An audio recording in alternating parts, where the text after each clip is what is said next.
屬豬嘅朋友，2026年你哋嘅生肖運程。嗱，屬豬嘅朋友今年咧，如果你話去睇出邊一啲即係評論啦，睇其他嘅師傅嘅生肖報告啦，其實佢哋都未必講話俾你聽，今年你會係屬於一個叫犯太歲或者其他嘢嘅。咁但係咧，其實如果真係從專業嘅角度去睇咧，原來咧屬豬嘅朋友咧同屬馬嘅呢種情況咧，會產生一個叫暗合。暗合係咩咧？就話合埋嚟，而你係完全唔知情嘅。太歲都要暗合啊，咁所以咧呢種情況就會出現好定唔好嘅嘢咧，就視乎翻你呢件事係點睇啦。即係譬如我可能我係一個唔知情嘅時候，突然間獲到一筆財產或者獲到一筆錢，咁你咪好事咯。但係會唔會一啲唔知情嘅合咗一啲無論感情上嘅分歧啦，又或者合咗嚟一啲可能係一啲病痛啦咁樣，咁呢啲我哋係唔能夠預測。我成日人好得意嘅就話一啲如果喺我計劃裏邊我會已知嘅嘢，即係譬如我一路計劃1、2、3、4、5、6、7、8月我做乜嘢嘅，你發生嘅嘢我係預知可視嘅，咁呢啲我係 OK 嘅。但係如果突然間出現啲嘢嘅話咧，我可能未必可能係驚嚇嘅，未必驚喜到咧10之8九都係唔好嘅嘢多。咁所以大家必須要留意就話今年有機會好多意想不到嘅嘢咧係會出現喺你面前，而呢啲係冇得預防嘅。咁所以自己要留意。咁如果真係擔心嘅，咪去攝太歲。即係如果你覺得攝太歲、攝唔太歲係呢啲係會好翻啲嘅，心安理得啲嘅，佢攝。咁希望咧我哋叫做減低嗰個情況出現。今日午亥係暗合木。因為呢種五行嘅屬性有機會木對於你個人嚟講可能係如果聽師傅講話木對我係一種好嘅嘢，咁你咪好咯。如果木係代表破財喎，師傅話用木去破財，咁你就今年就會一啲暗地裏會破財。咁所以你記住呢樣嘢啦嚇。咁另外咧睇睇佢哋吉星同凶星啦。咁有2粒吉星嘅，一粒叫月德星，一粒叫玉堂星。月德係貴人星。玉堂都係貴人星，但係玉堂相對係勁啲㗎嚇，佢係叫做金玉滿堂啦，亦都係代表咧財星咁解㗎。咁所以當2粒星出現嘅話咧，我樂師傅只係能夠建議一樣嘢，就係咧多啲今年主動去交際應酬，即係譬如話係乜嘢咧，同老細啦、客戶啦、身邊好好嘅朋友啦，咁咧往往你越交際應酬貴人啊嘛，唔通話喂我成咩貴人？貴人永遠都係唔好要求貴人去主動幫你，即係譬如話。我遇到一個問題，我自己解決唔到，咁你冇理由喂我翹埋手等你，喂你仲唔出聲話過嚟幫我手嘅咁？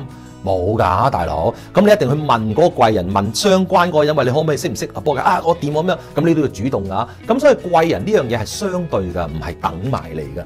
咁所以如果你明知今年貴人星咁強嘅話咧，你成日定時定候有啲朋友旅行啊，去食下飯啊，去深圳啊咁樣去打邊爐咁樣嘅話咧，咁人哋咪會記得起你咯。當記得起你嘅時候，有着數會俾你咯。咁所以金玉滿堂又好啦，月德貴人星都好啦，扶持得好緊要啊，主要。係無論你今年有冇錢揾，或者有冇大獎中都好啦，咁同人夾品咯，咁你中嘅機會咪高啲咯嚇。記住呢粒吉星啊！咁另外咧就遇到一粒劫煞嘅凶星，劫煞係即係指被打劫咁解嘅。咩嘢被打劫啊？即係話喺一啲我完全唔願意嘅情況下，俾錢人哋咯。即係話係我可能我隻車揩到嗰個人個泵把，可能整咗2000蚊搞掂啦，但係咧結果咧就俾人哋告我哋賠2萬蚊咁樣，話你屈啫，其實呢啲就劫煞星，咁所以今年要小心注意一啲嘅受威脅嘅嘢啦，即係佢唔係話指即係佢呢種破財嘅字咧，唔係話指我跌爛電話啲劫煞星，跌爛電話係唔會受到劫煞嘅，係受到一啲威嚇嘅，所以就甚至乎會係電話騙案啦，咁呢啲都可能有機會，咁記住呢種所謂劫煞星。咁第二個凶星叫死符星，咩符啊？符係一張紙嘅嘢，即係一張紙俾咗你，你會感覺到死亡嘅威脅。第一樣嘢啦，可能係身體上嘅病痛，一啲災厄，即係話哇，醫生照完個報告話俾你聽，係一啲好唔好嘅瘤啊、徵兆啊，咁呢啲嘢咧，咁其實我覺得就大家要注意身體啦。即係死符星會有好多意思，即係可能係代表一張告票啦、法庭嘅告票啦。可以喺啲政府嘅文件啦，可能係你抽一啲嘢唔得啦咁樣，諸如此類啦。咁所以死符星咧係指呢一樣嘢咁，所以就注意。就你話點注意好咧？即係就話我本身平時嘅工作係牽涉到啲所謂嘅同犯法啊、走稅漏稅啊、逃稅有關嘅咧，今年就要注意一下啦。咁亦都係咧講死符星係指一啲文書上嘅失誤啊，即係可能寫錯個金額啊、寫錯啲嘢啊，公司度咁啊招致咗啲嘢咧出咗錯之後咧，自己會負上一啲賠錢嘅責任啦，因為跟住預咗一種所謂嘅劫殺啊嘛。咁另外咧，第三粒凶星叫小耗啊，黐埋一齊講啦，即係小破財。佢唔係佢嘅耗有分大耗同小耗，小耗係小破財。咁所以就綜合咗又小耗又死符嘅話咧，可能都係呢啲告票會比較多啲啦，300-400蚊係啊，今年寄400蚊嘅告票啦，抄牌啦。即係平時我拍開呢個位㗎，我都冇被抄牌㗎啊！唔知啲今年特別容易俾人抄牌啦。